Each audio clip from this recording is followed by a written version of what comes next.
15 दाज्यू। दाज्यू गद्य कहानी शेखर जोशी का जन्म 10 सितंबर 1932 में अल्मोड़ा के ओलिया गांव नामक स्थान पर हुआ। कोसी का घटवार, सात के लोग, दाज्यू हलवाहा एवं नौरंगी बीमार है, उसकी प्रसिद्ध कहानियां है। दाज्यू कहानी बाल श्रमिक पर लिखी गई कहानी है। मदन एक पहाड़ी बालक है जो पेट की आग बुझाने के लिए शहर में आकर एक होटल में काम करता है। भोलेपन में जिसे वह अपना दाज्यू अर्थात बड़ा भाई समझने लगता है, वह किसी प्रकार एक दिन उसके बाल मन पर आघात कर जाता है। इसका मार्मिक चित्रण इस कहानी में हुआ है। चौक से निकलकर बाई और जो बड़े साइन बोर्ड वाला छोटा कैफे है, वहीं जगदीश बाबू ने उसे पहली बार देखा था। गोरा चिट्टा रंग, नीली शफाफ आंखें, सुनहरे बाल और चाल में एक अनोखी मस्ती पर शिथिलता नहीं। कमल के पत्ते पर फिसलती हुई पानी की बूंद की सी फुर्ती, आंखों की चंचलता देखकर उसकी उम्र का अनुमान केवल 9-10 वर्ष ही लगाया जा सकता था और शायद यही उसकी उम्र रही होगी।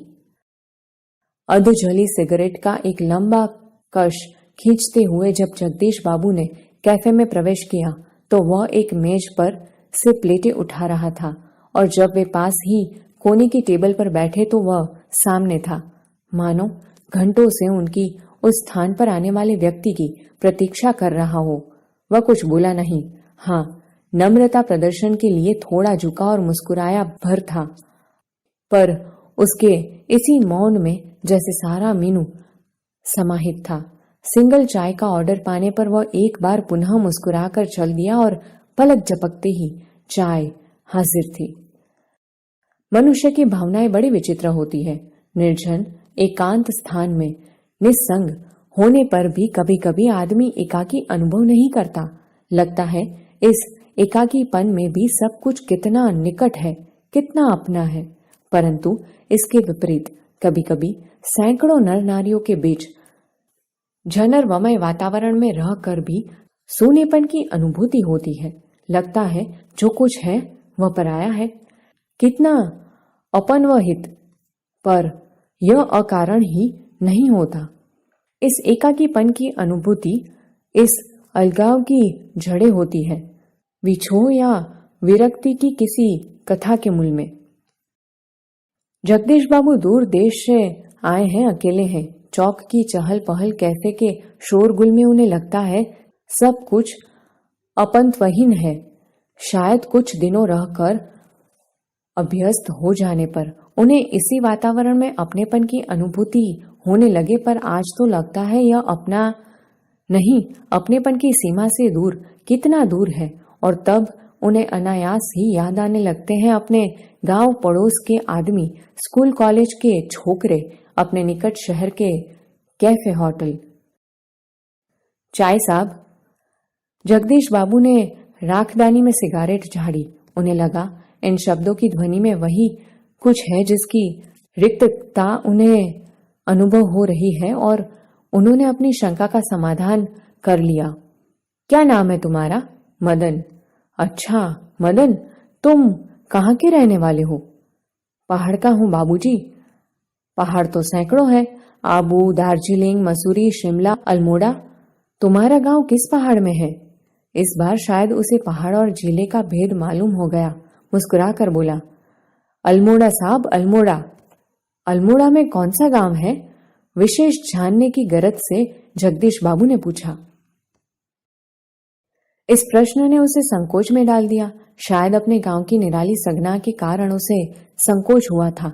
इस कारण टालता हुआ सा बोला, वह तो दूर है साहब, अल्मोड़ा से 15-20 मील होगा।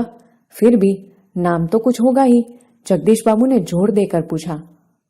डोटिया लगो, वह सकुचाता हुआ सा बोला। जगदीश बाबू के चेहरे पर पुती हुई एकाकीपन की स्याही दूर हो गई और जब उन्होंने मुस्कुरा कर मदन को बताया कि वे भी उसके निकटवर्ती गांव के रहने वाले हैं, तो लगा जैसे प्रसन्नता के कारण अभी मदन के हाथ से ट्रे गिर पड़ेगी। उसके मुंह से शब्द निकलना चाह कर भी न निकल सके। खोया खोया सा वह अपने अतीत को फिर लौट लौट कर देखने का प्रयत्न कर रहा हो। अतीत, गांव, ऊंची पहाड़ियां, नदी, ईजा, बाबा, दीदी, भूली, छोटी बहन, दाजू, बड़ा भाई। मदन को जगदीश बाबू के रूप में किसी की छाया निकट जान पड़ी। ईजा नहीं, बाबा नहीं, दीदी भूली नहीं, दाजू, हाँ दाजू। 2-4 ही दिनों में मदन और जगदीश बाबू के बीच की अजनबीपन की खाई दूर हो गई। टेबल पर बैठते ही मदन का स्वर सुनाई देता, दाजू, जय हिंद। दाजू, आज तो ठंड बहुत है। दाजू, क्या यहां भी हिम पड़ेगा? दाजू, आपने तो कल बहुत थोड़ा खाना खाया। तभी किसी और से बॉय की आवाज पड़ती और मदन उस आवाज की प्रतिध्वनि के पहुंचने से पहले ही वहां पहुंच जाता। ऑर्डर लेकर फिर जाते जाते जगदीश बाबू से पूछता, दाजू कोई चीज? पानी लाओ। लाया दाजू। शब्द को उतनी ही आतुरता और लगन से दोहराता जितनी आतुरता से बहुत दिनों के बाद मिलने पर भी माँ अपने बेटे को चूमती है। कुछ दिनों बाद जगदीश बाबू का एकाकीपन दूर हो गया।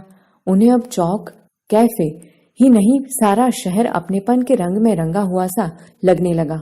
परंतु अब उन्हें यह बार बार दाजू कहलाना अच्छा नहीं लगता और यह मदन था कि दूसरी टेबल से भी दाजू। मदन, इधर आओ। आया दाजू। दाजू शब्द की आवृत्ति पर जगदीश बाबू के मध्यम वर्गीय संस्कार जाग उठे। अपनत्व की पतली डोरी अहम की तेज धार के आगे न टिक सकी। दाजू, चाय लाऊं? चाय नहीं, लेकिन यह दाजू दाजू क्या चिल्लाते रहते हो दिन रात? किसी की प्रेस्टीज का ख्याल भी नहीं है तुम्हें? जगदीश बाबू का मुंह क्रोध के कारण तमतमा गया। शब्दों पर अधिकार नहीं रह सका। मदन प्रेस्टीज का अर्थ समझ सकेगा या नहीं, यह भी उन्हें ध्यान नहीं रहा, पर मदन बिना समझाए ही सब कुछ समझ गया था। मदन को जगदीश बाबू के व्यवहार से गहरी चोट लगी।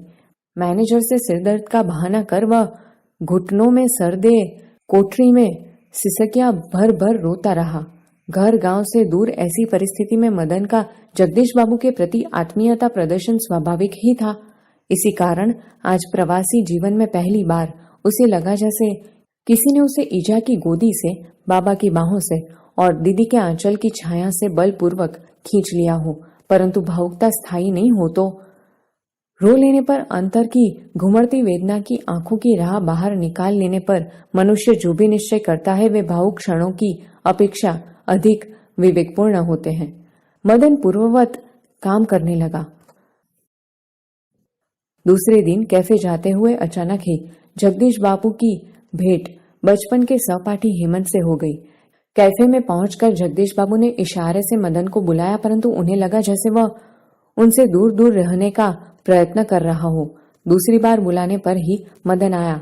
आज उसके मुंह पर वो मुस्कान न थी और न ही उसने क्या लाऊं दाजू कहा। स्वयं जगदीश बाबू को ही कहना पड़ा 2 चाय और 2 आमलेट, परंतु तब भी लाया दाजू कहने की अपेक्षा लाया साहब कहकर वह चल दिया, मानो दोनों अपरिचित हो। शायद पहाड़ियां हैं, हेमंत ने अनुमान लगाकर पूछा। हाँ, रूखा सा उत्तर दे दिया जगदीश बाबू ने और वार्तालाप का विषय ही बदल दिया। मदन चाय ले आया था। क्या नाम है तुम्हारा लड़के? हेमंत ने आसान चढ़ाने की गरज से पूछा। कुछ क्षणों के लिए टेबल पर गंभीर मौन छा गया।